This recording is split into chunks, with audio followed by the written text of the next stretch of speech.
আসসালামু আলাইকুম প্রিয় দর্শক শ্রোতা। আমরা চলে আসলাম চায়নাতে। চায়নার একটি এয়ারপোর্টে আমরা বর্তমানে অবস্থান করতেছি। এই অবস্থানের এই এয়ারপোর্টের আ সৌন্দর্যটা আপনাদেরকে দেখাতে চাই। এয়ারপোর্টটা এত সুন্দর করে তারা ডিজাইন করেছে এবং এত নিট অ্যান্ড ক্লিন রাখে। এর ভিতরে আসলে না বসলে, ঘোরাফেরা না করলে বোঝা যাবে না যে তারা কতটুকু এটার প্রতি শ্রম, মায়া, মমতা, ভালোবাসা দিয়ে তৈরি করছে। এটা এত সুন্দর এবং নিট অ্যান্ড ক্লিন এবং খুব পরিপাটি করে রাখতেছেন।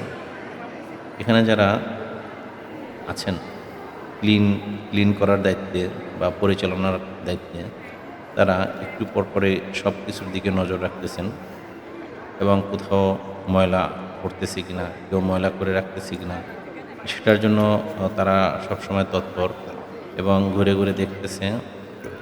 কোথাও যদি কেউ ময়লা রাখে সেটাকে সাথে ক্লিন করে ফেলে এবং আশেপাশে সিকিউরিটির জন্য উম খুব তৎপর এখানকার ইমিগ্রেশন অফিসার এবং যারা এটার তত্ত্বাবধানে আছেন, দেখাশোনার দায়িত্বে আছেন, তারা খুবই তৎপর। আশেপাশে কোনো অকারেন্স ঘটার মতো কেউ আছে কিনা বা কোনো দুষ্কৃতিকারী এখানে ঘোরাফেরা করতেছে কিনা সেটার জন্য তারা খুব দৃষ্টি রাখতেছে। এবং চীনের যে মানুষগুলো, এরা খুব ভদ্র। আসলে তাদের সাথে না মিশলে আপনি বুঝতে পারবেন না তারা কত অমায়িক। আপনি ওদের দেশে এসে ওদের সিটে বসে থাকবেন, তারপর ওরা কিছু বলবে না। কিন্তু এই ঘটনাগুলো যদি আমরা আমাদের বাংলাদেশে হয়, তাহলে সেক্ষেত্রে বাংলাদেশের মানুষ আ কী ধরনের আচরণ করবে বা করতে পারে এটা আমার জানা আছে। তারপরও নিজের দেশের মানুষের দুর্নাম করতে চাই না। শুধু আপনাদেরকে বলে রাখতে চাই, বাংলাদেশের মানুষের সাথে তাদের পার্থক্যটা কতটুকু। এখানে দেখেন পাসপোর্ট স্ক্যান করার মতো স্ক্যানার বসিয়ে রাখছে। যার, যার পাসপোর্ট শেষে স্ক্যান করতে পারবেন। Self scanner. যার, যার পাসপোর্ট শেষে এখানে স্ক্যান করে ভিতরে ঢুকতে পারবেন। এই যে এটা হচ্ছে পাসপোর্ট স্ক্যানার। এখানে পাসপোর্ট দিলে স্ক্যান হয়ে যাবে। প্রতিটা কাউন্টারের সামনেই এরকম স্ক্যানার মেশিন আছে। স্ক্যান করলেই অটোমেটিকলি ডাটা এন্ট্রি হয়ে থাকে এয়ারপোর্টের ভিতরে। এটাকে সেফ স্ক্যানার বলে। আপনাদেরকে দেখাতে যাচ্ছি উপরের ডিজাইনগুলো এবং আউটলুকটা এত সুন্দরভাবে তৈরি করছে তারা, যেটা স্বচক্ষে না দেখলে আসলে বিশ্বাস করা সম্ভব না। কাউন্টারগুলা এবং কাউন্টারের উপরে যে ডিজাইনটা এবং প্রতিটা কাউন্টারের সামনে আপনার ডিসপ্লে আছে, যে ডিসপ্লেতে ফ্লাইট নাম্বার, ফ্লাইটের টাইম, সূচি এগুলো দেখায় এবং দেখানোর জন্য তারা সবসময়ের জন্য এটা ওপেন করে রাখে। আর মানুষগুলো সবসময় চলাফেরার জন্য ওরকম একটা তাড়াহুড়া করে না। যারা বাংলাদেশে আমাদের এয়ারপোর্টে দেখছি খুব তাড়াহুড়া করতে হয় এবং খুব গ্যাদারিং। এখানে দেখেন অনেক বড় এয়ারপোর্ট। তুলনামূলকভাবে যত মানুষ আছে তার চেয়ে বিশাল বড় এয়ারপোর্ট তারা করে রাখছে ভবিষ্যৎ পরিকল্পনা করে।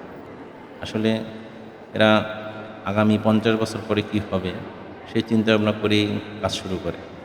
আর আমাদের হচ্ছে ২ দিন না করতে না করতেই, মানে ২ দিন কাজ শেষ করলো, ২ দিন হলো, এর ভিতরে ভেঙে পড়বে এরকম পরিস্থিতি।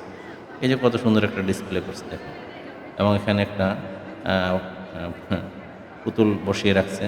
মানে এখানে কেউ নেই কিন্তু ডিসপ্লেটা খুব সুন্দরভাবে আ আ সাজানো এবং প্রদর্শন করতেছে যাতে মানুষ তার ফ্লাইট টাইমটা এখানে এসে বুঝতে পারে। কিন্তু আসলে উম এদের সাথে আমাদের কোনো তুলনা হয় না। এরা এত অমায়িক এবং খুবই নম্র এবং ভদ্র টাইপের লোক। আসলে চীন সভ্যতার দেশ এবং খুব উন্নত দেশ। এদেশের মানুষগুলো সাধারণত মানুষের সাথে কোনো দ্বন্দ্বে জড়ায় না এবং মানুষের সাথে কোনো খারাপ ব্যবহার, খারাপ আচরণ করে না। ওরা নম্র, ভদ্র এবং খুব উন্নত মানের জাতি। যদিও তারা অন্য ধর্মের, কিন্তু খুব বিনয়ী। এত সুন্দর ডিজাইন, তাদের মন কত ভালো। একটা এয়ারপোর্টের ডিজাইন এবং নিজের মনের মতো করে আরও সুন্দর, সুন্দর অনেক ডিজাইন আছে আমি দেখছি এয়ারপোর্টের ভিতরে। সেটা আ সময়ের জন্য আপনাদেরকে দেখাতে পারলাম না। তবে আমি যতটুকু ঘুরে দেখছি, ততটুকুর ভিতরে এখানে যেই আপনার কারুকার্য বা যে কাজ বা যে ধরনের সৌন্দর্য তারা রেখেছে, এটা আসলে আমি আমাদের দেশে কোথাও দেখিনি। এখানে দেখেন এয়ারপোর্টের ভিতরে কত সুন্দর গাছ লাগানো, ফুলের গাছ। আবার হচ্ছে মানুষের জন্য বিনোদনের জায়গা রাখছে আলাদা করে এবং এখানে ধূমপানের জন্য আলাদা ভিতরে জায়গা রাখছে। সবকিছু আলাদা, আলাদা করে তারা একটা সিস্টেমে আ রেখেছে, যেখানে মানুষের যাতে কোনো সমস্যা না হয় এবং মানুষ যাতে স্বাচ্ছন্দ্য বোধ করে এবং এখানে এত সুন্দরভাবে তারা পরিচালনা করে যেখানে কোনো বিশৃঙ্খলার সৃষ্টি যাতে না হয়। তো সবথেকে ভালো লাগলো ওদের শৃঙ্খলাটা। আসলে অ্যা এই যে আমাদের মানুষ ৩-৪ টা করে লাকেজ নিয়ে আসে বা নিয়ে যায়। এজন্য ওদের কোনো মাথা ব্যথা নেই।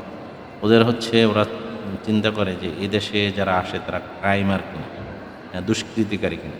এছাড়া আর ওদের অন্য কোনো টেনডেন্সি নেই। আমাদের এয়ারপোর্টে অনেক সময় টেনডেন্সি থাকে, তুমি কোথায় যাবা, কেন যাবা, কি করবা, এইটা সেইটা, হ্যাঁ? এত মাল আনলা কেন, এত মাল নিলা কেন?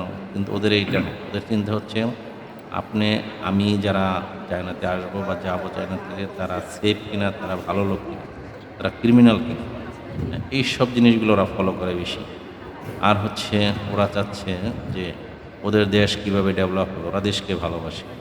এজন্য দেশের মায়া বেশি, দেশের জন্য ওদের মায়া বেশি এবং দেশের যাতে ১০ টাকা ইনকাম হয়, এইটা ওরা সবসময় চেষ্টা করে, চিন্তা করে।